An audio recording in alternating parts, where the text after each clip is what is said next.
welcome. It's so nice to be here with all of you virtually.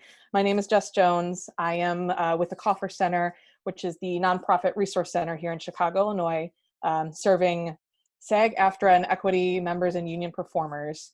And it has been an honor to be serving you and working with you during this time of social distancing. The needs of our community have shifted a lot during this time. And so this is a unique offering for us in regards to the types of virtual offerings we've been offering for the Kaufherr Center. So I thank you so much for being here, for yourselves and for one another and for your community. That is something I often say with some of our live events, is that you showed up today and you've made this time. So the first thing I do is give you a round of applause for making space to have this conversation. I am so honored and thrilled to have some of our panelists with us today. This has been a conversation that's been ongoing with myself and a handful of other people, just about ways that we can use support and support one another. And this is a natural facet of that in a lot of ways, not the least of which is because so much has changed as far as what supporting our community looks like. We have some fantastic panelists that are here to discuss grief and grieving and this moment of time. Early on in this pandemic, we saw a lot of people sharing an article that explained that what you were experiencing might be grief. And that was a helpful reference point as a reminder to discuss what this moment in time might look like, might feel like for a number of people, and kind of make space to have the conversation about that.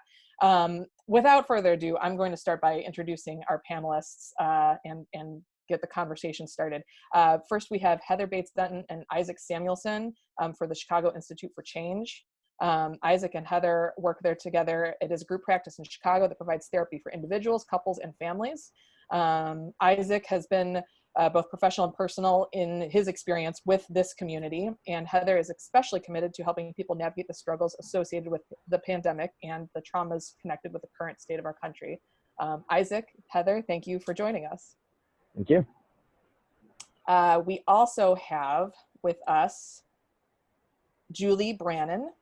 Julie is the founder and executive artistic director of She Wolf Sacred, a community organization on a mission to create movements that embody and energize intersectional feminism for marginalized people through healing arts rituals. She's a licensed professional counselor and registered dance movement therapist.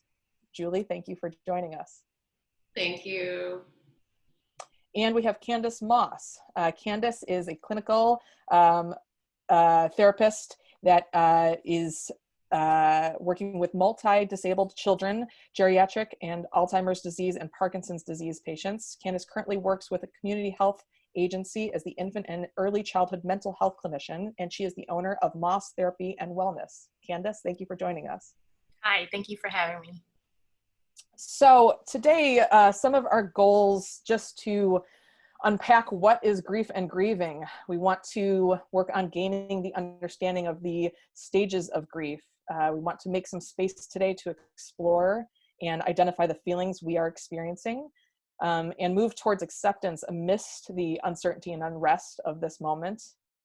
Find out how we can access support when we need it, and find meaning in our personal circumstances, and orient ourselves with power during some powerless times, which I think, as I've been discussing with you all, that's been, what a lot of people have been experiencing, is feeling relative powerlessness amidst this moment in time, and what they can do to change their circumstances or change this discomfort that they're experiencing with the moment.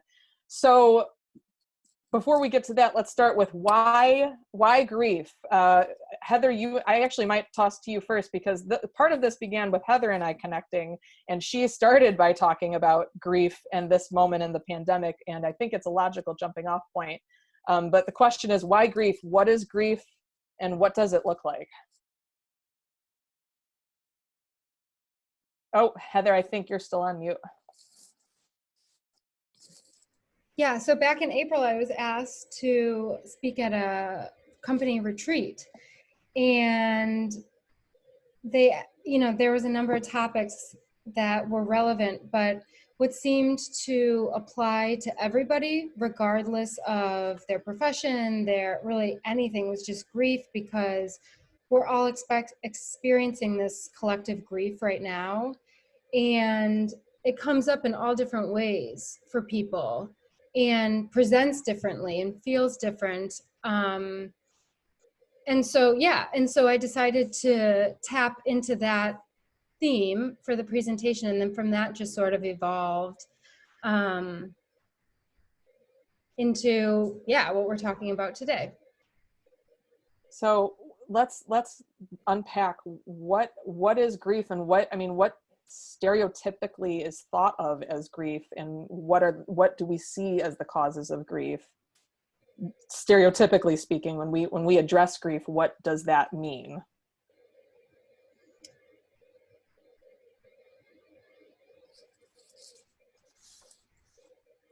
I think, from my frame of reference, I think it tends to focus, for many people, or maybe the misnomer is that it's focused on the death of a loved one. I think when people think of grief, it's often most ascribed to, oh, this person is grieving because they've lost somebody.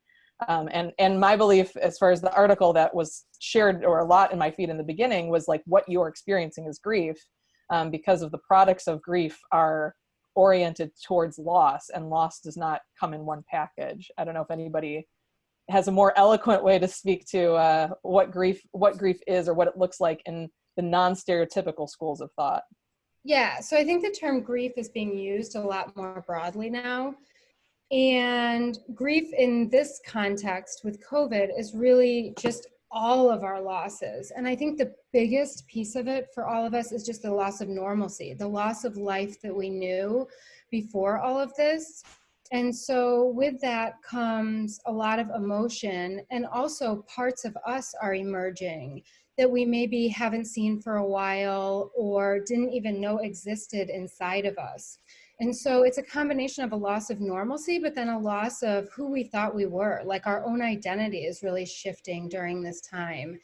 And I think that can be really confusing for people. It can be really empowering and exciting in other ways too. But in the midst of it, it's ultimately, under the umbrella of grief. And to answer your question, I think thinking of grief as just a loss in general. I mean, a loss of anything, a loss of a person, a loss of a routine, a loss of truly anything. And then we grieve that. And I think just kind of adding on to that, grieving a loss of time as well. This kind of feels, I think, to a lot of people that I've been speaking with, like a lost year, where a lot of the plans that you had, a lot of the things that you were trying to do aren't possible to do in the same way that they were before. I've seen a lot of weddings happen that are attended by 5 people when you really wanted it to be something completely different. And so there's this loss of time that a lot of people are grieving. And often people, to kind of cope with anxiety, will turn to planning and how much can I, okay, I'm feeling anxious about this, but I'm going to plan ahead. I'm going to plan 2, 3, 4, 5 months in advance. And that's just not possible right now, because we just don't know what the world's going to look like in 2, 3, 4 months, with particularly regarding COVID. There are 2 words that stand out to me just in terms of grief, if we're talking abstractly. I mean, yes, the actual death of something, but the 2 words are relationship and change. Mm. So in order to feel the loss, we had to have had a relationship to the thing, right? The thing that we feel we are losing. And so there's an attachment there, and with attachment comes feelings, right? And with those feelings, there is an inherent letting go process. And then change, we can't have grief without change. It is the process of changing. So in this time of massive change, as we are witnessing, it's just they just go hand in hand. And noticing our relationships to systems, to people, to thought patterns, all of that. For me personally, I know there's been massive change also. I think relationships, I think that's a really interesting point, Julie, too, because I think that the relationship misnomer is often, like, that thing is the thought of people, but you can't have relationships to the abstract as well. You can have relationships and feelings connected to your identity that you lose, and that is a relationship that is broken when you seem to not manifest your identity or all these dreams. Isaac, to your point of the things that you're supposed to be doing, you had a relationship to planning the wedding, you had a relationship towards those milestones that you can't acknowledge in the right way, and that's like a breaking of a relationship because there was an expectation and anticipation and emotional marriage there that ends up severed, and so you have that relationship fallout. That's an interesting point. Kandice, do you have anything? Yeah, I was in agreement with everyone that has spoken already, but wondering also about the rituals that come along with grief and the rituals that come along with the physical idea of death, and that happening alongside with not being able to be around people and the idea of connection.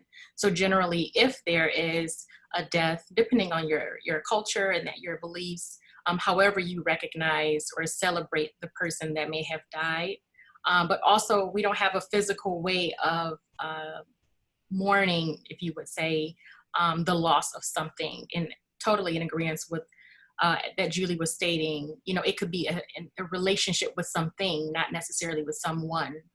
So I'm resonating with the idea of sorrow and mourning and how that feels. It's like a really collective heaviness on your body as we kind of begin to discuss more in this conversation, but begin to discuss like what is feeling like in our bodies when you go through the idea of grief, of a death of a person, but viscerally you're having this heaviness of either inability to sleep and, you know, inability to have the desire to eat. So all these things that happens to our body is happening with the loss of all relationships, if you will. Do you think, and this is kind of a side point that we may end up coming back to in other areas of this conversation, do you think that people have difficulty deciding that this loss is something that they can claim when there's actual, like, marrying against a pandemic and what people are experiencing kind of worldwide versus your relative grief? Like, do you think that there's a disconnect between claiming your grief as relative and relevant on a global scale versus like the macro and the micro? I think people are becoming more aware of that now. Maybe initially when COVID first began, there was definitely a separation between the idea of grief and loss versus what we were experiencing on a worldwide scheme. So I'm wondering if even in this moment, as we beginning to have more dialogue and conversations about this topic, how it's becoming more like a macro of this not minor, but more so the COVID pandemic. So I think that the conversation has begun to expand and people are beginning to make connections through which type of platforms that we're on right now. So I do think that it's expanding. Brené Brown talks about comparative suffering a lot. And that's what comes to mind when you talk about the macro and the micro. And I know I tend to discredit my own grief because I'm like, oh, it's not that bad. There are people XYZ that are experiencing this. And that if we're starting to look at the stages, that's a form of denying my own experience. And someone once reminded me of a quote that Viktor Frankl said too, survivor of the Holocaust, amazing human, that suffering is like, it's like a gas and it expands to fit the container that it's in. So your suffering is relative to you, and it doesn't necessarily have to be compared to anyone else's experience. And I want to also ask about the idea of ambiguous loss, which I don't know that, and everyone that's listening necessarily knows what that is. And I honestly have only become recently aware of the idea. But what is ambiguous loss? When you can't necessarily finitely say what you have lost, what is the idea of ambiguous loss, and how does that, you know, parlay into grief and grieving?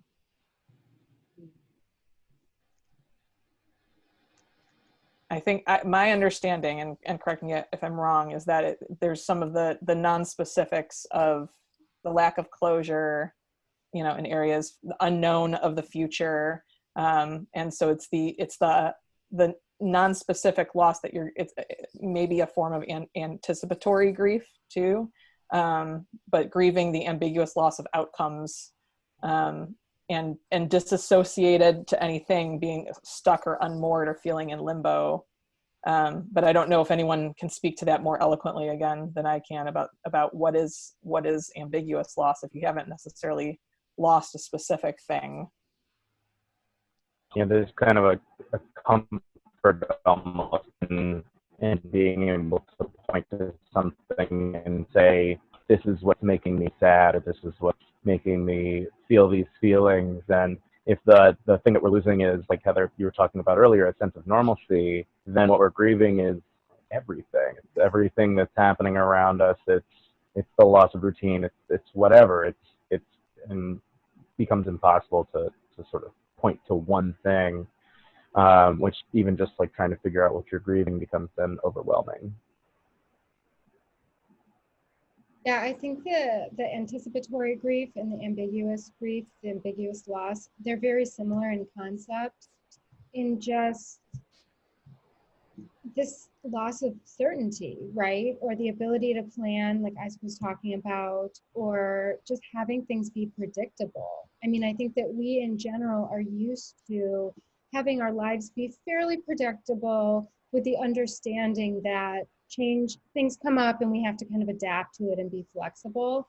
But the level of flexibility that we are being asked of right now is kind of beyond what I think any of us are used to, most of us are used to, and frankly, what we're really wired to like be functioning in well. Like, I don't think our bodies and our minds are really wired to be functioning with this much uncertainty and inability to plan for the future. So I think the anticipatory grief here is huge, as well as the ambiguousness of it. Yeah, and it's just basically a big ball of loss. Like, I don't know that's the thing about grief, is usually so much of the work is being able to identify, what are you grieving? And in this, we're just basically grieving everything. like my life is what I'm grieving. So it's harder to pinpoint, and then you kind of are like, well, where do I go from there? So where do we go from here? Stages of grief. I think that's kind of a catchphrase that people know, the stages of grief. There's this thought of the stages of grief. You go in an order, but you don't. But let's start by, and I don't know who wants to take the lead on walking us through what are historically thought of as the stages of grief. I know there's a new stage that's been discussed and introduced as well. So if anybody wants to take the lead on walking us through those in a thought, that'd be great. I'm happy to. The stages of grief, they're a bit controversial. There's lots of back and forth about if they exist, if they don't exist. David Kessler has sort of recently updated them, if you will, to kind of find, I think, a middle ground between all of the various thoughts on them. And basically what's come of it is the stages of grief are denial, anger, bargaining, sadness, acceptance, meaning. And I think it's pretty commonly accepted now that nobody goes through them in a linear way and can say, okay, I'm done with denial, I've moved on to anger, I've now moved on to bargaining, and then like finally when you get to acceptance and meaning, it's like, check, I'm done, loss taken care of, we're moving forward. Like, we would like that, but it doesn't happen that way. I think you're always in the process of grieving, and even if you get to acceptance and meaning, it's normal to go even back all the way to denial. But I think it's helpful to have a name for what you may be feeling or experiencing, and to know that it's a normal part of a process that we all experience throughout our lives for different reasons. And so to know that if we're feeling a way that feels weird, like if we're feeling angry in a situation that doesn't really warrant as much anger as we're feeling, or sad, or we're finding that we're negotiating kind of what seems weird to be negotiating, that it's actually really normal and it's part of a process. And we can sort of own that as part of that process, not us being like crazy or out of whack or not balanced. So do you want to go through like more in detail each stage, or does that give you enough of a outline. I think that makes sense. I don't know if anyone else has anything that they want to add as far as the stages of grief, or does that cover it as far as what we all think is kind of the school of thought? Definitely. Yeah. I just would like to echo that it's non-linear and that it's multi-layered. So like I could actually be in denial about this one thing and then I can be angry about this other thing, right? Like both can exist, plus probably hundreds of other things happening at the same time. And I always make comparisons to nature to also validate people's feelings and looking to the natural world. And I often say that it could be like a garden and you have some weeds over here that are dying. You have this budding plant that is starting to grow, and then you just have the soil or the dirt or just various stages of growth and change. Can be also like adding to the complexity of which stage you may be in around different aspects of yourself. I love the garden, because one of the thoughts that just came into my head when you were talking about like you could be doing this work over here and then, you know, is that it reminds me of being in school where you focus really hard on the subject that you like and you get really good grades, and then all of a sudden you get to like mid-semester and you're failing science, you know, like because you've just not addressed that at all. You're like all about English class, but then you're like getting a D on chemistry.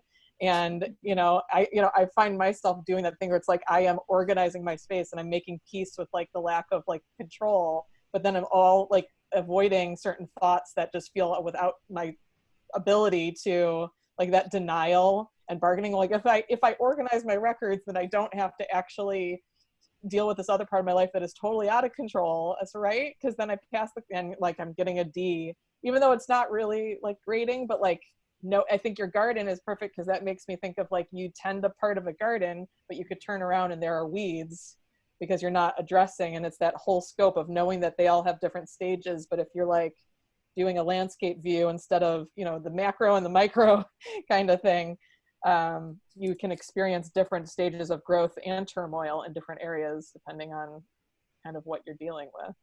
That's a very interesting point. I don't know if anyone else has anything else they want to add. I wanted to add in there that while all these different various stages are happening, I think it's very important that with whomever may be here today, whatever a stage you may be in, I think it's very important to identify your own stage and be able to accept that particular stage that you may be in, or stages, and really reduce the amount of comparing if someone else is going through their own mental health strain right now during COVID and during just other societal things that's going on right now. So I think it's very beneficial to identify your own and not look for validity in someone else's stage of their grief as that being your norm or their norm. But really becoming aware of yourself and having time to identify what exactly you're experiencing. And that can come with various practices or rituals that you may begin to identify and indulge in, to begin to know this new person or begin to understand this new normal that we're in.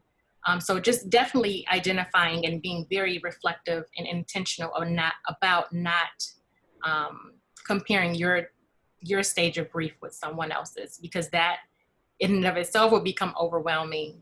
And it's just like we were saying, layering of here's something else in the situation. So definitely something to keep in mind. Isaac, did you have anything you were wanting to add?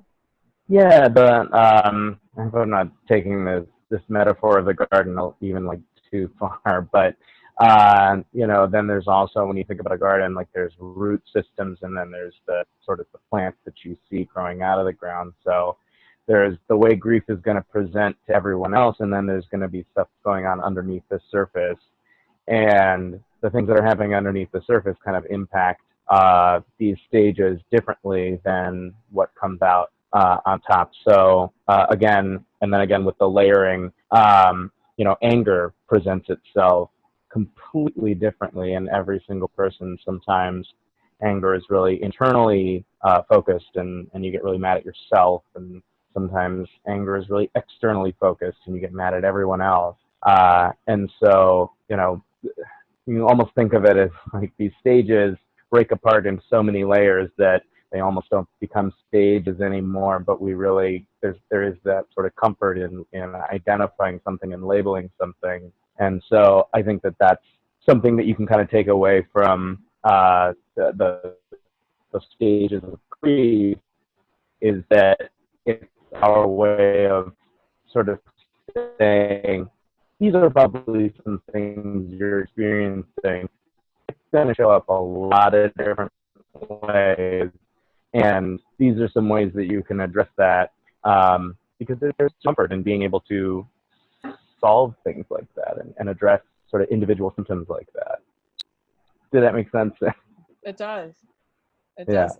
And I'm only smirking too because of that nonlinear, what does anger show up like, the root system and the products. And we had one of those in my house yesterday where I'm yelling down the hallway at two different people in two different locations, and all of a sudden I'm cleaning out a soap dish manically. You know what I mean? Like, I'm not angry at the soap or those people or what just happened. Like, what am I angry at? And it's like, what am I angry at? Like, I'm just angry right now.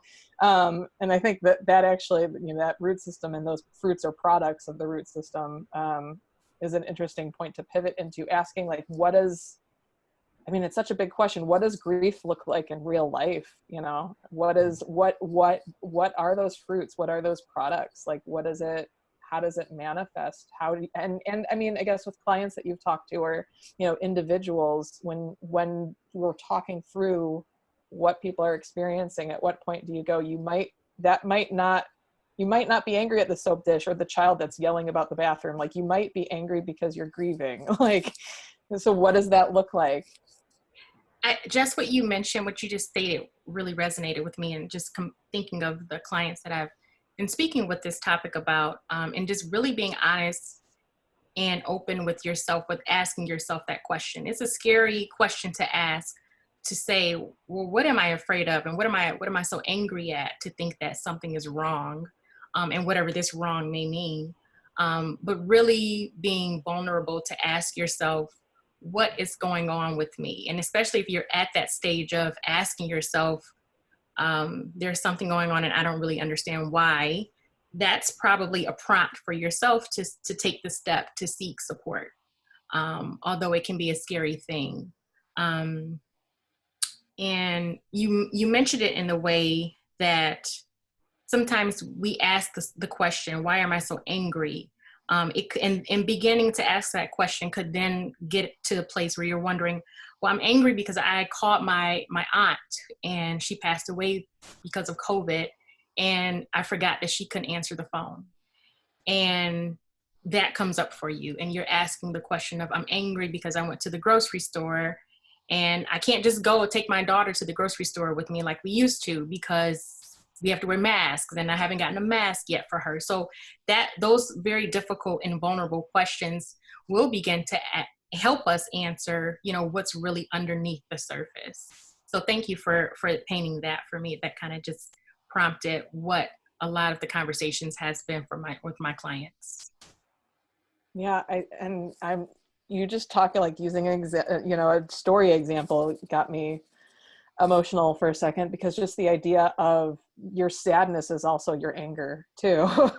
And that's a confusing marriage, because anger is easy to identify or assign to something that is wrong. Somebody's wrong and you are right, or there's a grievance against, and there's an exchange and there should be reconciliation because there's something to be mad at. And this intangible anger thing that's like floating in the ether, that's actually related to an alternate feeling, which is sad, which is the anger of something isn't the way it should be, which is actually really sad, and that, just the way that you worded that, just, using some of those examples, just struck me, because there's a lot of that. There's a lot of, and speaking kind of to our community, there's a lot of sadnesses of, the way that people expect that things should be right now, and the despairing over what isn't happening or what isn't, realized in people's lives. Yeah. I think too, when you think about anger, it can sometimes feel powerful, and sometimes feel it's a powerful emotion. And so sometimes it's easier to be mad than it is to be sad. And I think that can kind of explain a lot of the sort of wild rage that people have around mask wearing. That if this sadness that things aren't normal, but it's too vulnerable and too difficult to be sad. So instead, I'm going to be mad at this object. I'm going to be mad at this this mask that is the sort of the symbol of everything that's happening right now. That's what that made me think of too. Just these kinds of overlapping emotions at sort of confusing things. Like, why does this make you so mad? Oh, well, because it's a symbol of everything that's going on. Yeah, it's interesting. I don't even know. I mean, this is a unforeseen area, but one I'd like to ask. I mean, because, and I think Heather, you touched on it too, just about it being a ball. It's like compounding. What things are, to use a phrase, triggering people right now? Like, what are you I mean, there's so many, it feels like a game of Minesweeper a little bit, where you're trying to orient yourself towards where the bombs are, and you keep kind of stepping on things, because each direction you go, there's a different threat, there's a different, risk area that can just provoke this systemic response to, whatever the stage is in response to the things. But like, what are you guys seeing or talking people through as far as what are the products and the outcomes, as far as like, I mean, we were talking about common signs and symptoms and what does grief look like, but what does it look like right now? What are the nows of grief? When you name the word trigger, it makes me think of, just how the nervous system is trained and set up to protect us and to keep us alive, right? So in this process of facing death and talking about death, quite literally and figuratively, it brings up that in and of itself is an inherent trigger, right? And for me, with a lot of my clients, it's been so much fear, and just noticing, how do we respond to fear? And normally, if we're talking about humans as ways to survive, there's historically been, we fight, we flight, or we freeze, or the research says now there's also a submission, which is kind of like playing dead, or just kind of surrendering, but not necessarily in a healthy surrender way, but just like, I'm going to do whatever you say in order to comply. So it may manifest as avoidance, right? I'm going to move away. I'm going to completely avoid this subject. It may manifest as aggression, and that's where we see the anger. Like, I'm going to move towards, and I'm going to be confrontational, or I notice there's like this anger that keeps coming out. Or it could be a freeze, where I'm just completely unable to do anything, and I have to stay in bed all day. But when just the triggers of the nervous system, they tend to kind of see how we respond to fear. And that's a lot of the processing that I've been doing with my clients. Yeah, similarly, I've been working, the word trigger, when you use that, reminded me of grief in the traditional sense, like when somebody dies. People commonly say that something will come up at the most random times that reminds them of the person. And it kind of can stop you in your tracks. Like a song comes on the radio, or you pass a billboard that has a picture of something that reminds you of a shared experience. And while it stops them in their tracks, they can quickly identify, connect it to the loss of the person, right? Like, this song is making me feel sad, or is making me feel angry, or making me feel whatever, because I'm being reminded of this loss. And I think for this, it's harder for us to identify what loss is being triggered. And so, like, Julie, what you're saying, like, our nervous system, our bodies are kind of going haywire, but we don't have the ability just yet. My hope is, as we are becoming more in tune with ourselves, our bodies, what's going on, that we can. But at this snapshot in time, I think it's hard for most people to be able to sort of own and label and acknowledge what it is that's being triggered and why it is that an emotion is coming up, especially when it's coming up in a really strong way that we're not used to. Yeah, and it's, I think that goes back to one of the things that I've acknowledged or realized, which is we want to solve our discomfort, and there's not necessarily one known cause of discomfort or provoking of, that agitation of the spirit, I guess, and we're not in a position to solve those things for ourselves in this moment, nor can we assign, source to them necessarily. And part of the non-linear process of it is that it's also wild, and that's why I use nature as a metaphor, because we can't control, right? We have no control over a lot of things. So it's a process of acknowledging that it's going to happen at random times. We don't have control over what surfaces, when, how, and the tools of labeling and identifying help organize again. And not that we're trying to control what's happening, but just having the awareness of, this is what I'm experiencing, that can help just bring us back to, instead of this wild place, it brings us back to center. It's kind of naming it, giving it a name, and getting in a relationship with it. And and creating space for it. Julie, I just wanted to piggyback on what you were just saying, just the visual sense of that, this wild thing and coming back to center. I think it's so important also within this wildness to have people around you and to have a community around you to help you realize, even if it's just bumping the ideas off of, this is what I'm feeling. Have you experienced this before? Or help me understand the way that you are viewing me right now. Because I think that it's difficult to see sometimes our triggers in the way that they're expressed. It's difficult for us to see them, but maybe our family members or maybe your friends may recognize that something is not aligned as it was before COVID.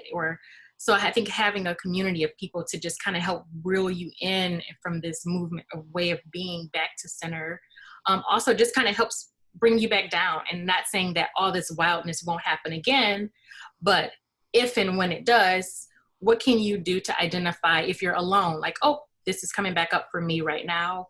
I'm going to acknowledge that it's there and it's okay.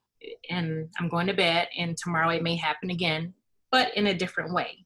So community and having those around you just to offer acceptance of all of this wildness is so important. Does anyone else have anything to add to that? So, okay, so what now?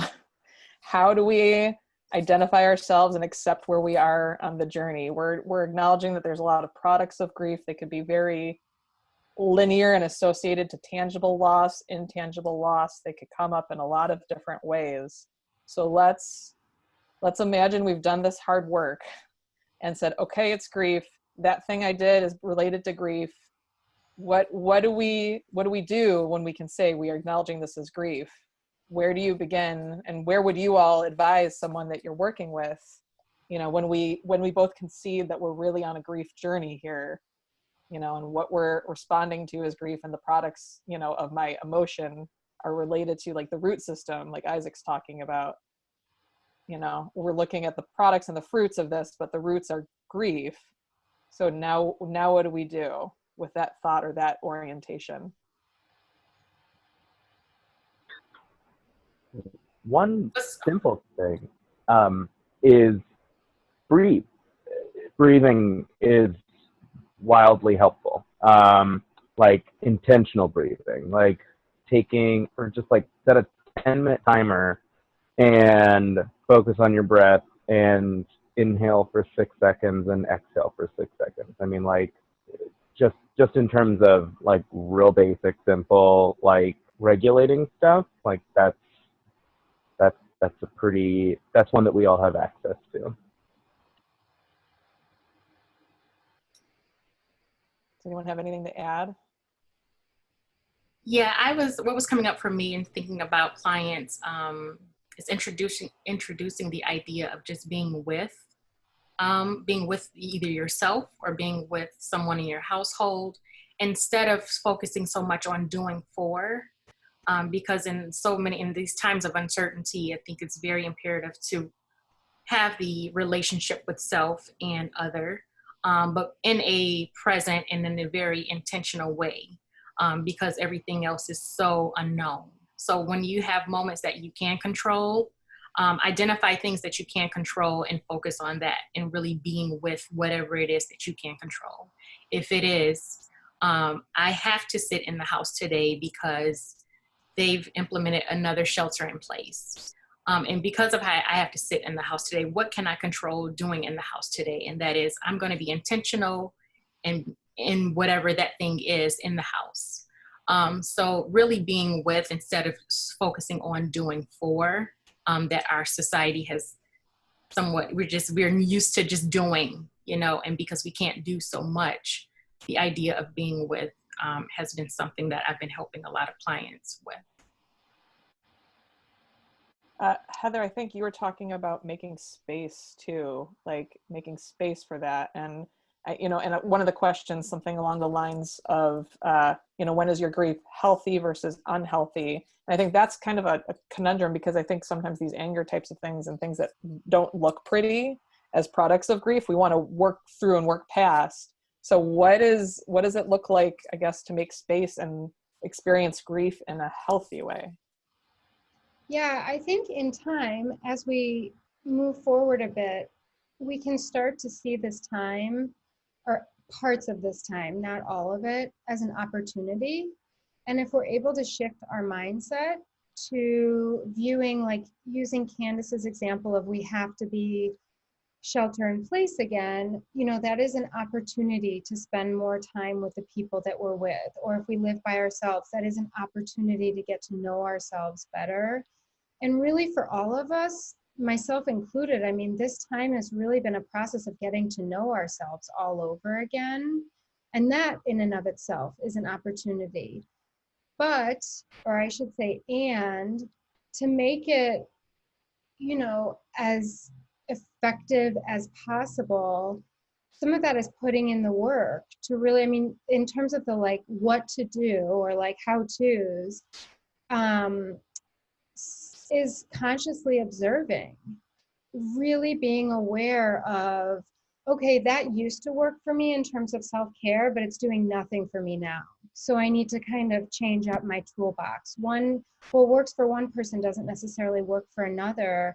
And so I think it's using this time to really be aware of what helps you feel better and what doesn't, and then truly implement that into our lives. I'm finding that I had it down to a science, I felt like, before this, and now I'm reevaluating and kind of integrating all kinds of new stuff that sort of did nothing for me before. So I mean, it's a cool process sometimes, but other times it's really annoying and tedious. It's just like, God, just like, tell me what works. Like, I just want to make it happen.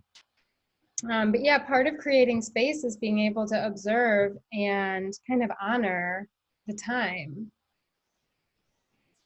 Can I ask the question of anyone of like, because I think that's an interesting thing too, the idea of like what worked before and what's helping now. Like, do you have any experiences of like I shared earlier, I find myself organizing mundane things now, and I know that I'm not solving anything, but I feel better because I've controlled a corner of the universe, and that's enough for today, because I can't and I'm conscious of the fact that it's, I mean, we could call it a coping mechanism, but it's like a manifestation of order for now, in an orderless situation. And I'm outside myself going, I'm not fixing anything in the world, but I feel better, you know. Do you guys have any kind of case in points for yourself or folks you know that has been like those types of salves in the moment?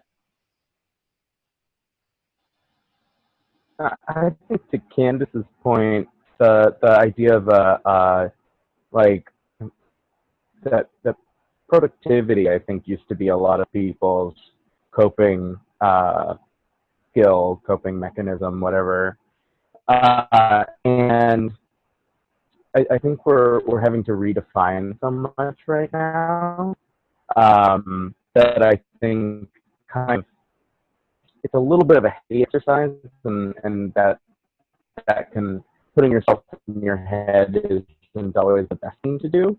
But sometimes just taking a moment to redefine something for yourself to say, okay, so being productive was something that really helped me pre-COVID. I can't be productive in the same way that I used to be, so how can I redefine that for myself so that I still have the same sense of accomplishment that I did when I was able to do things in a productive way, but just changed now. So how do I change the definition of productivity so that it fits with my life right now and I get that same sense of accomplishment? And I also just kind of wanted to mention too that you know, when we talk about these kinds of things, like breathing, these aren't going to solve the anxiety. Like, it's going to take it from like a 10 to a 9. And that when you have enough tools in your tool belt, and when you have kind of a diverse selection of tools that you can use, they're going to become more and more effective, and you're going to learn how they work together. And just to clarify that I think none of this is like the one answer and the one solution. I think that's something that we all want, and it's the unfortunate truth is that it's a little more difficult and complex than that.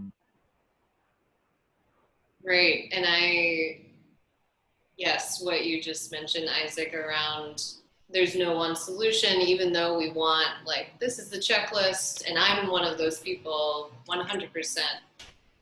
I want to check, and I want to accomplish and cross things off my list. And then bringing it back to Candice's point at the beginning around how we create ritual around grief. And what I've felt is instead of reaching out, I've had to reach inward, and I've had to create things that I can only do for myself, because normally I would go and see a friend or actually go out into the world without having something different about what I have to put on my face in terms of feeling safe. And so each moment is a redefining of like what that ritual is, but it has developed as a routine, and there is a way to like harness that productivity as like, okay, well, today I'm going to write in my journal, and I'm going to commit to writing in my journal for as long as shelter in place. And that is something that I have done, and that has transformed my ability to show up for myself. But it's something as simple as taking that energy of like wanting to be productive and questioning it and still being with, like Candice was saying, but in a way that's for me and for my processing, has been very helpful. Yeah, and I think just going back to your question about, I think you worded it like, is how to tell if grief is healthy or unhealthy. And I think, you know, all grief is healthy, right? However, I think how we deal with the grief or how we cope with the grief is sort of the question mark in terms of healthy or unhealthy. I think there's a lot of judgment around just how people cope with grief in general. I do think though, at our core, we usually know when we're doing something that promotes our well-being and when we're doing something that's contributing to us avoiding really confronting it and processing it and making sense of it. And that's like, if we're going to put labels like healthy or unhealthy, which I'm a little bit apprehensive to do, especially now during such a unique time. But if we're going to use those labels, I guess I would just say, I trust that a person knows when they're making choices that are detrimental to their well-being, and when they're making choices that maybe to the outside world don't seem quite acceptable, but like really are genuinely working for them and helping them feel better. So I would just use the gut as kind of the barometer of healthy and unhealthy. Which makes it. Adding, Sorry, go ahead, Candice. You go. oh no, I was going to say, adding on to that, healthy, unhealthy, or right or wrong. This resonates with me, myself as a parent, but also some of my clients that are parents, and wondering, is it right or wrong if I have these conversations with my children, if I'm noticing behavior changes or sleep pattern changes? They're more so concerned that if they have these conversations with their children, it will then increase the level of intensity of something may be wrong, or I'm going to bring something up for the child that really wasn't there. But so I'm bringing that up because even within this changes of the world, children are being impacted as well. But I think that having those conversations goes back to the idea of being with, and even just acknowledging that your routine for school has changed and friendships has changed, and how difficult that is for them. So I'm bringing that up because it's not really a normal or right or wrong way. It's just your reality, and identifying what your reality is and moving from that place to create this new perception that you want. So I just wanted to really bring that up. It resonates for myself as a parent, but also the clients that I provide services to, that the importance of acknowledgement. Just that's it, just acknowledgement, and how far that can take you. I think that I want to pause on that for a minute, and I don't actually know how many parents are watching with us right now. But I think that that's an interesting point that you're bringing up, is that making that space for sharing of grief with your child. And I'll say, when you're experiencing the duality of being the griever, as well as making space for someone that's grieving, and orienting someone with the idea that they're experiencing losses, you know, I will say, I mean, little disclosure, my child is a bit big feeling averse. And we've been sharing that space of trying to figure out, how do you make space to say it is okay to have the feelings? You know, because one of the thoughts that was coming up, I think maybe when Heather was speaking, is just like exploring the thing, and not all grief is bad. But I liken it sometimes to like feeling like when you have the stomach flu, where you like puke and then you feel better, you know. And I think parents especially are experiencing that duality of like not wanting to puke in front of their kids, you know, to not like stir up those big feelings because they don't want to scare them. But then also, how do you make that space unless you explore these truths, as much as they're relative to your development? But how do you explore the truths together and make space so that when that child is ready, they have, you know, capacity to identify like their experience of big losses, because their sense of normalcy, and so much of childhood is like normals, you know, expectations and routines and safe spaces and normals. And that's like for everyone else totally upended. And there's a lot of big conversations going on outside, you know, with the news being on too. You want to pick one thing to talk about. You know, how do you pick one thing to talk about on any different news cycle, you know? So I think that's a very important kind of aspect of this for a lot of people as well. Yeah. Julie, go ahead. I'm not a parent, and I can kind of compare the experience of holding space for people in therapy, that there is that power of transparency and disclosure of, this is what I'm going through too, not to make it about me, but to, I think when people are in this process, they want to know that they're not alone.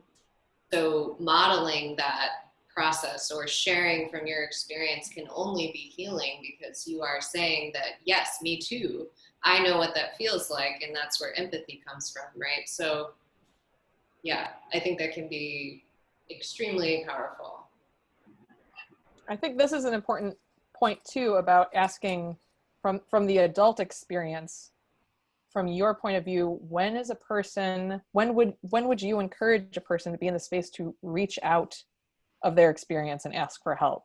You know, I mean, we can all agree that grief does not need to be experienced alone. And of course, Kandice, you've made the point that there are these rituals and a number of them haven't been acknowledged in the ways that we would want them to. And we do desire to experience community in times of loss, but also I think I have the question of when would you encourage a person to solicit support in their experience?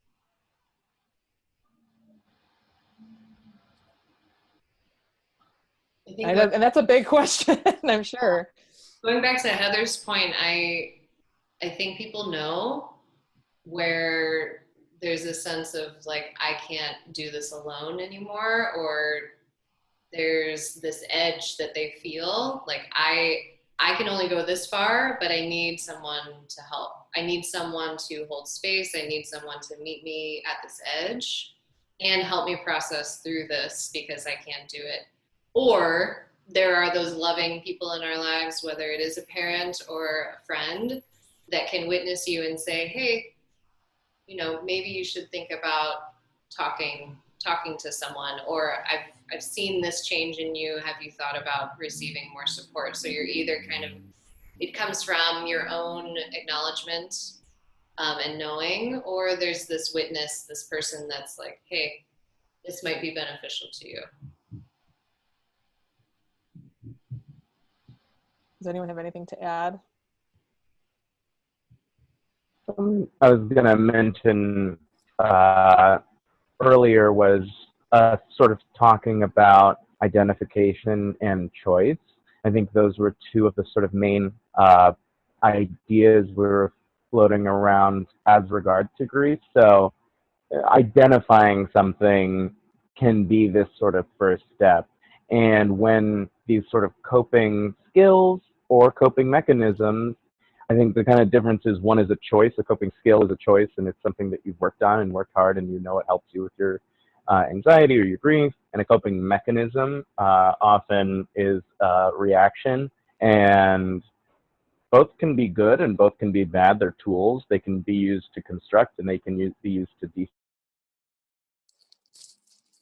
Oh, I think we might have lost Isaac for a moment there.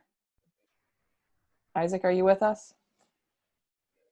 They're coming back.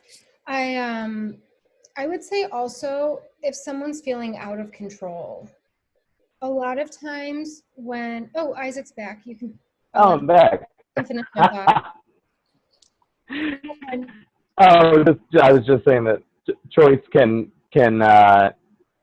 can make something feel more in control, and if you're choosing something, choosing a coping skill to utilize, then you have, I think, a clearer picture of whether it is something that's helping you or harming you, whether it's an aspect of grief that's helpful or harmful, because you're making that conscious choice. Yeah, that was mostly my point. Yeah, I think that was what I've experienced is I am allowing myself my mechanism that comes out in the moment, because on the other side, the dishes are all loaded in the dishwasher. You know what I mean? Like I may have spun out for 5 minutes, but now the sink is clean. You know, and so I'm okay with those products of my mechanism because they're not destructive, and I'm conscious of what it is, and it is what it is for what it is, right? You know. And there will be a season that my house will go back to chaos because the rest of my life will be realized in its full sense. But until then, we're gonna exert some nonsense on my sink and my bathroom, and you know, so I think that's a relative truth I agree with. What I guess a question I have is, what would you say would be different types of support that would be available if that friend, you know, that exit buddy, you know, or in that inner light says, this situation cannot sustain itself. What does raising your hand look like right now? Kandice, you want to start with us? It could be anything from going on Eventbrite and noticing affinity groups or just support groups that you find hobbies that you've begun to explore more about yourself. You say, I want to learn how to crochet or something. You begin to just join groups where you're not wanting to be alone or feeling isolated. It could be giving people a call, just people that you may live out of state, family members or friends that you may not have talked to, but hearing their voice. So raising that or having the initiation to say, I'm reaching out to offer, again, the idea of being with, because I can't physically be there with you or do for. So if you're going out to the grocery store, you pick up an elderly neighbor's groceries. That's a way of raising your hand to say, or to show, yourself that you want to help, or you don't want to be alone. Does anyone else want to add to that? Yeah, I think what's kind of been refreshing and exciting, I don't know, nice about this time is I think a lot of organizations have kind of come out of the woodwork to support people. Like I've seen so many therapy groups emerge just like so fast to provide support for people that are struggling.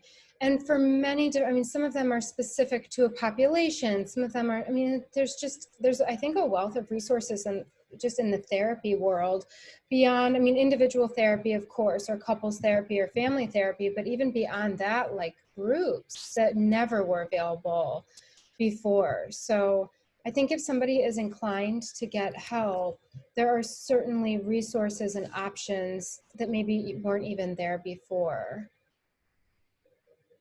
It's good to know. Does anyone else have anything to add to that, or does that feel like a full answer, full response? Okay, so, and I will give our audience the heads up. We're going to move into Q&A in just a minute. So if you have had questions that have evolved in your mind during this time, feel free to get those ready or composed as we wind down with a big, what I believe hope to be the helpful component, which is what we hope to orient ourselves towards, the acceptance and meaning, giving this journey purpose and finding hope. After we talk a little bit about orienting ourselves towards what does that look like, I will open up the Q&A. So feel free to find that on your Zoom platform right now if you do have questions, and ready yourself. And I will turn to you all. What does acceptance and meaning making look like right now? In this moment and moving ahead of this moment, what can people do to find meaning and give the journey some purpose during this time?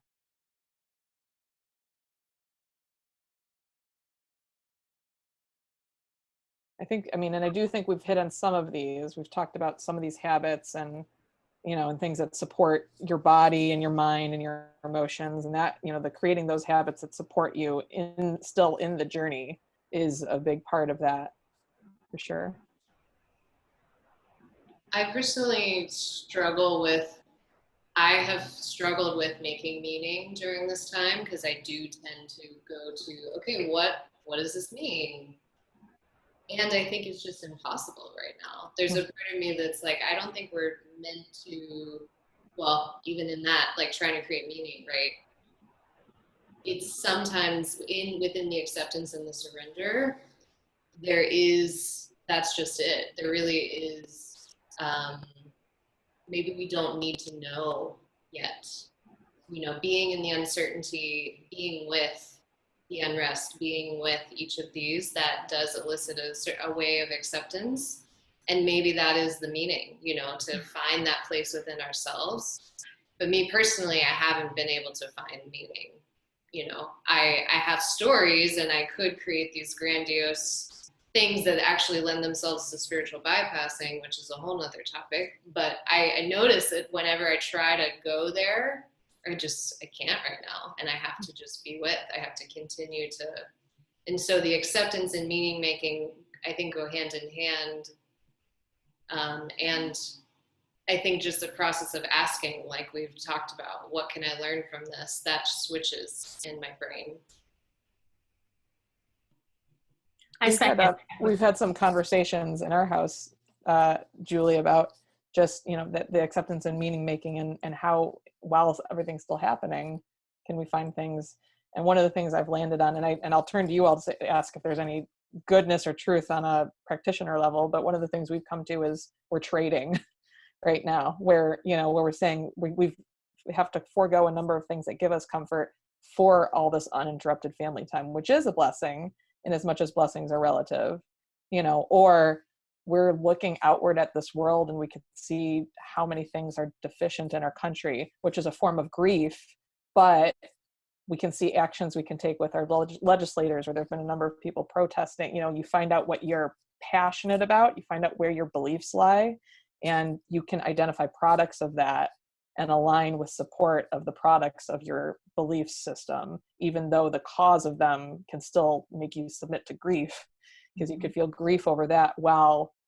heartened by things you can do to create meaning out of the unrest and apply yourself to those tasks. And so the way we've viewed it as, it's like you're losing in one hand and grabbing with another, and I don't know if that's anything that ever gets discussed in your practices, but I think that's the closest we've come lately in our household to trying to assign some meaning making to what we're experiencing, as a small hive over here.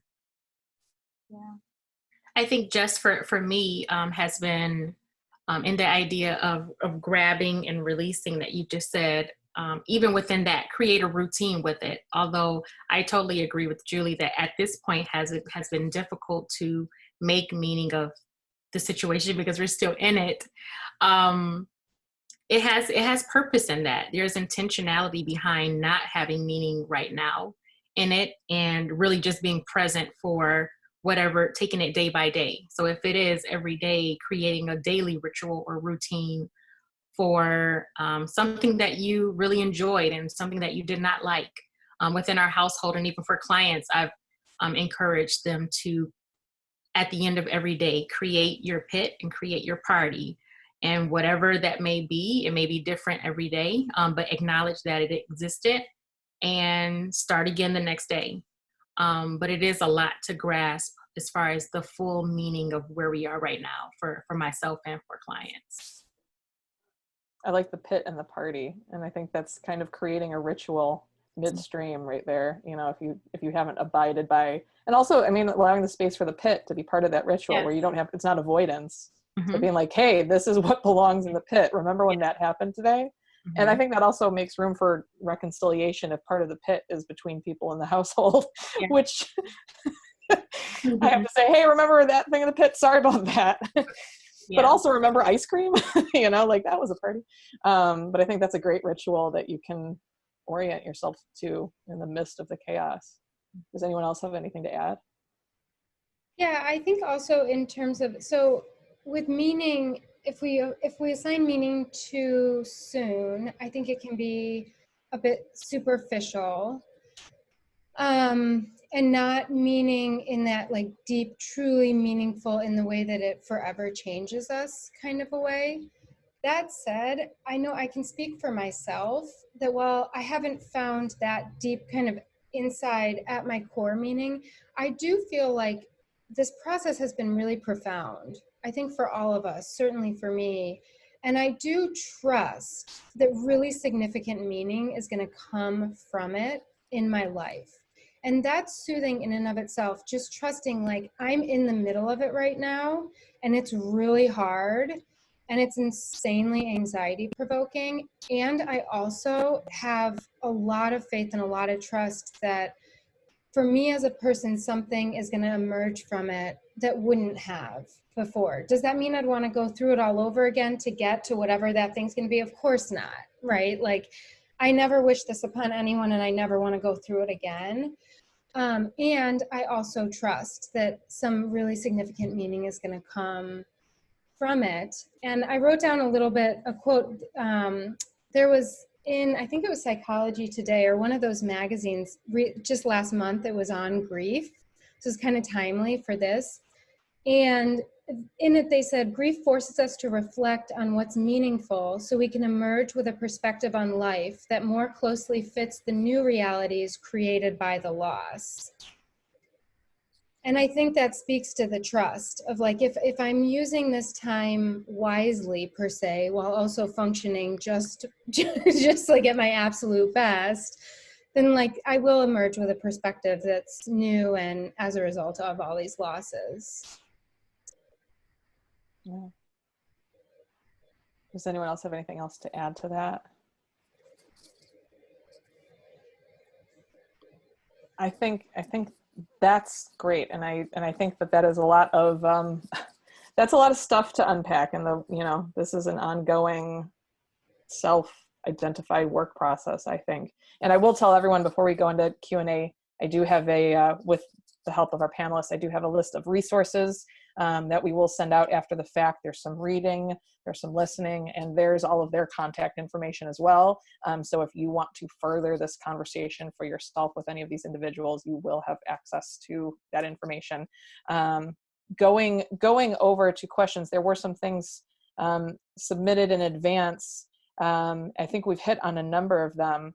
One of the questions that did come up was, what kind of tools can you give to a child that is college bound so that they're healthy while they're away from home? I think this sense of we're all in our hive right now kind of allows you to keep a temperature check on the people that are around you if they live in your household, and you're maybe doing that intentionally with other adults that are outside of your household. But what happens when you are actually making that transition amidst so many other transitions? Is there anything practical that parents can be doing to ready children in their household to make that shift, to be kind of independent ambassadors of their own, process, I guess?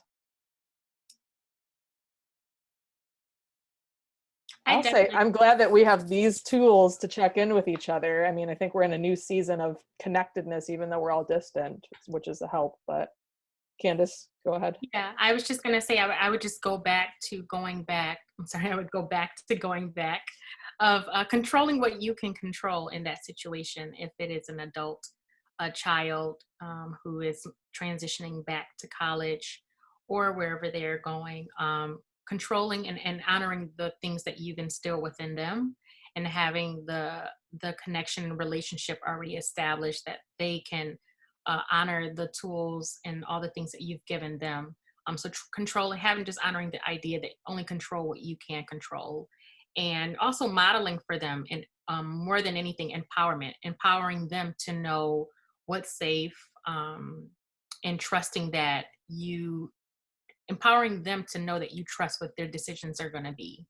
That at the end of the day will result, or possibly result, in them making the best choices.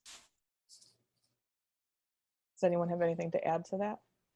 Yeah, just to really piggyback on that thought, I think the best gift that parents can give their adult children, especially that transition from high school age to college, is freedom, and allowing their children to develop their own tools to figure out on their own what works and what doesn't, and that switching your role from being the advice giver to kind of hands off, letting the child fail, letting the child learn, try. I mean, we don't really know what works for us except through trial and error, and switching the role to being a supporter. So being able to be a voice that your child can come back to and talk about their mistakes in a way that you're no longer giving advice, but providing support, and conveying that, like Kandice said, that you have full trust that they're going to figure this out and work it out and be successful, whatever that looks like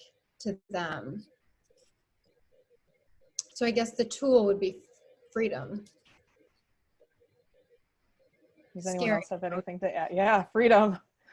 It's a choose your own adventure journey, that's for sure. And we're all kind of exploring our own freedoms in that way too. That's a shift in that relationship. Does anyone else have anything to add to that? Okay. We have another question from the audience. And the question is, despite a list of family situations in 2020 that are difficult, I feel guilty about feeling anxiety and grief because as I know what others are going through, this isn't that bad. Any thoughts? I think that might go back to some of our Brené Brown, but that question, relative grief versus what others are going through. My first thought is, checking in with the guilt and noticing what voice may be present when someone is, when guilt is showing up. It's often from a judgmental place.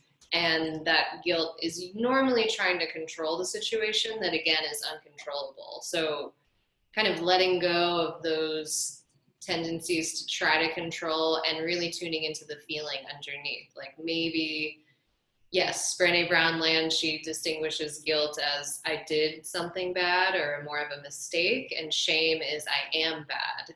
And so which is more identity based, and kind of navigating that for yourself. Is it more of a shame place or is it more of a guilt place? And if it's more of a guilt place, then that can be correctable, and it's just a behavior, and working on forgiving yourself for that behavior and then not doing it again, or maybe having accountability. But just, yeah, first having the inquiry of, is this in shame land, or is this truly guilt? And noticing just how hard you're being on yourself, and try to have more compassion and forgiveness for how you feel. Yeah, and it also sounds kind of like an inner critic kind of thing that might be happening, and sometimes it's helpful to like kind of almost like write a script talking to that voice, and then looking at it to see if it's reasonable. If, for instance, if somebody said to you, like, why are you feeling, like, why are you grieving? Everyone else is going through something worse. Would you ever let somebody talk to you like that? And if not, why do you let yourself talk to yourself that way? That can sometimes be a helpful tool, is just literally writing a dialogue with that voice, and then reading that script and saying, wow, that voice makes a lot of sense, or wow, that voice is a real jerk, and that doesn't make any sense at all. Isaac, I love that you say that, because that's one of the things I've shared with a number of people, that one of my turning points was when I started to ask myself, what advice would I give myself if I were an actor? Like, I realized the people that I was most like empathetic towards were the artists that I supported. And I was always more critical and holding myself to a different, it seems like not a higher standard, but like you're holding yourself, like being critical and expecting, but it is like a kind of a form of unkindness to self to do that. And when you can, like, not just what the response is, but also write down the missive, write what you're experiencing third person, and then how would you engage with a friend that was dealing with the same thing? You deal much more compassionately, with someone that you're in that support position to. So why not deal with yourself with compassionate, kind hands? Because I think a lot of people struggle with that. There is that criticism that I should be able to blah, blah, blah, especially against the landscape, So I think that's an interesting point. Does anyone have anything to add? Or Isaac, were you? Go ahead. It reminded me that there's like replacement words sometimes that are helpful. Like every time you say, I shouldn't be feeling so guilty about this, say instead, I want to be feeling less guilty about this. And when you say I want to, that gives you action items. So if you're saying I should be, that's saying you already should have done this. And the fact that you've done it already is bad. And that's just like something you have no control over, and you're just going to make yourself feel bad. Whereas if you say, I want to feel less guilty about this, then you say, okay, so what's the first step in feeling less guilty about this, or feeling less grief about this, or feeling less whatever? Does anyone have anything else to add to that? Yeah, I just wanted to add, I'm 99% sure that on that list of resources, Jess, that you have, that Brené Brown podcast with David Kessler, I think that they touch on comparative suffering in that podcast, but it may be a different one. So if it's not in that one, it's in that series. I think it's called Unlocking Us or something like that. Great. Yeah, so we'll make sure that you have that series of podcasts referenced in the resource list you have, if that is something that you're interested in unpacking further. I'm going to field one more request for any last minute questions. I'm going to drop in one or maybe two more that have been submitted. Question of negotiating time. How does a person look at how whether it's this pandemic and how times changed, or specifically what time was before, and related to when a person was still here, and what time looks like now that they're not. What advice do you have, if any, for someone that's dealing with the struggle of time or the comparison of time? I think I actually had also an experience like that, where I looked at a photo just today of my family a year ago, and I was like, think of what's happened this year, you know, and that element of grief of time, you know, and the unknown of time. Do you have anything helpful? I know we've touched on a lot of different things, but for anyone that's struggling with the idea of time.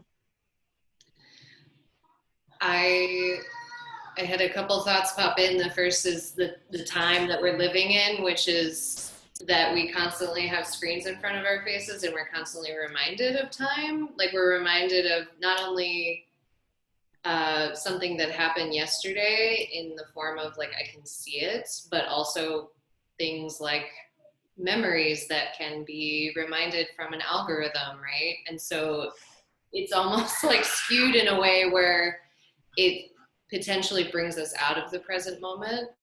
And then I'm reminded of what Isaac mentioned at the very beginning, of a simple tool of coming back to the breath. Because when I think about negotiating time, all of that exists in our minds, but the only real time is right now. And the way to access that is through the body. And so breath is a great way to ground in this moment, because I can't breathe in last week. I can only breathe right now, right? I can't breathe into the future. I can only be here right now. So when I think about time, it is a paradoxical subject. You know, there's often the question of what is time, but I think it all comes back to coming back to presence and how we can ground in right now.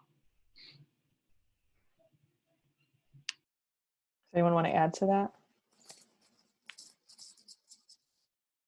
I love that. I'm thinking about that. I'm going to be thinking about right now, time, and right now. We have right now, and that is a gift too.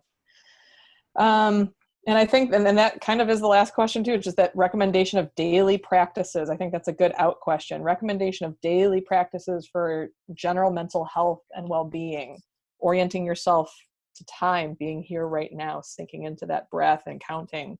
Do you have any other, in this moment, things that are these daily rituals? I love the pit and the party. I think that's going to be something that's going to be folded into our daily rituals in our house now too. But do you have any other suggestions of daily practices that kind of might help buoy people to the next moment in time? Yeah, I'd say as they're using this time to get in touch with themselves, just kind of breaking it down to mind, body, and spirit, and figuring out what tools work for each of those. I think during this really challenging time, we need to be more aggressive with our self-care, or more in tune with our self-care. I know I'm spending a lot more time on self-care now than I was before, and it's still not even doing as much as it did when I was doing it less before, right? It's just, I need a lot more of it, and I need to address all three parts: my mind, my body, and the bigger, like, spiritual, bigger picture stuff, in order to really feel balanced myself. And so I'm weary to, like, say what to do, because I feel like each person needs to find their own, and I don't think there is like a how-to. But I think for body especially, getting in tune with either like something that gets your blood flowing. And I think that that's huge and can be really empowering, especially in this time when we can just feel really suffocated. Yeah.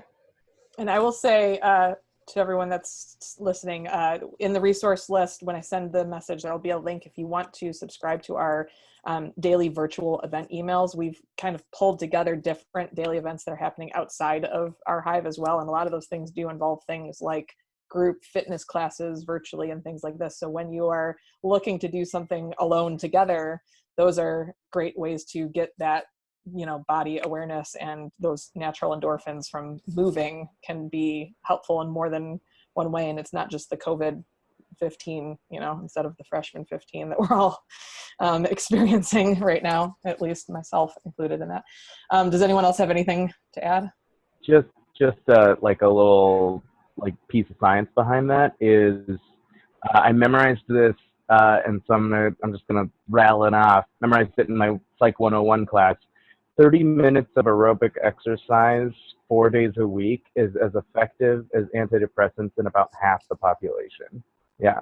So for about half of the people who were tested, just 30 minutes of aerobic exercise, and that's not like, you know, that's just getting your blood flowing. That's not like sprinting for 30 minutes. It's like, you know, fast walking or, you know, just something that gets your heart rate up a little bit.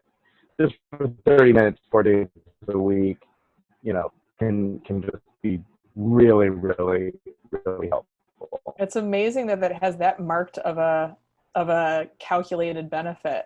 Like that's, wow. You know, I mean, you know that that's true, but to know that on a clinical level that it has that same effect is fantastic. Yeah. Does anyone else have anything to add? In terms of daily rituals, I'm also weary to say, like, do this. However, as someone who's tried many different things, who's done a lot of research and worked with a lot of people, I would say that there are themes, and two themes that I would love to name are gratitude and forgiveness, right? So gratitude, I tend to practice gratitude in the morning, and then forgiveness at night. That is not how, there's no like right way to do it, but just the idea of being thankful and the searching of looking for what you're thankful for in your brain actually triggers the same thing as if you don't actually have to name what you're grateful for, but just the process of searching creates the same neurotransmitter release as actually being in gratitude. And then forgiveness is, again, I like to do it at night because I've lived a whole day and I want to see, maybe there are moments that I need to forgive myself. There are moments I need to forgive someone else. And that kind of cuts the ties in energetic sense of where I may feel like still weary or strange about and mistakes that I've made. And so those are two areas that I think are really powerful as daily practices. That's great. That's great. I've also been able to really just take into consideration the amount of sleep I'm getting, or just offering that to clients and family members. Really just being cognizant of your sleep and how that can definitely impact just the way that you see yourself and you see yourself in the world, that you're moving to identify your own new reality, because everyone's new reality is going to be totally different. So I agree, both Heather and Julie, with offering a specific direction, but sleep definitely impacts the way that you can revive the next morning to be able to help identify this new way of walking in the world. Great. Well, we are at time. I want to thank you all for being here. Heather, Isaac, Julie, Kandice, thank you for carving out this time, and as we've talked about, making space for others today and making space to have this conversation. I want to thank everyone that is here with us for making space for yourselves. Like I've said, you will get an email with resources if you want to follow up with me in regards to anything that you need that we can be offering you from the Kaufherr Center.